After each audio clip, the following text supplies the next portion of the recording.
esam ieradušies Dzintara melodijā apciemot rezidentus, iepriecināt ar vitamīniņiem un ar labiem mīļiem vārdiņiem un parunāties, kā viņiem iet. Cieši gaidīja mani, ja? Jā, ļoti. Gādu visu? Ļoti. Ļoti gaidīju, man prieks tevi redz, Ko tu citiem novēlētu? Nu visiem, lai ir labi. Lai visiem ir labi un laba veselība, vai ne? Jā. Priecīgi tev Ziemassvētki. Cik tev gadiņi, Zentiņi? 1. septembrī man dzimšanas diena palika 99 gadi. Guļot, pakustināt ar rociņām vari un kājiņām bišķiņ? Jā. Vari?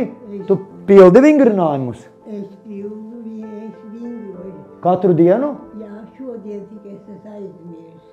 Ko tu citiem novēlētu? Visu to labāko, ne tikai tādu sajūtas un dzīvi, kāda patreiz man ir. Pieskaries pie burvju nūjiņas un tava pasaciņa piepildīsies. Ja aiztaisīsi actiņas un vēlēšanās ievēlēti no visas sirsniņas, viņa noteikti piepildīsies.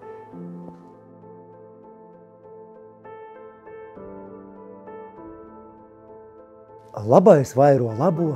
Padomājiet, ko jūs vēl varētu labu izdarīt citiem un saviem apkārtējiem, saviem mīļiem vai pilnīgi svešiem, kuri nevar par sevi parūpēties. Jebkurā brīdī tu vari palīdzēt, aiziet apciemot arī vecos ļaudis un arī pansionāta iemnītniekus. Priecīgi jums svētki!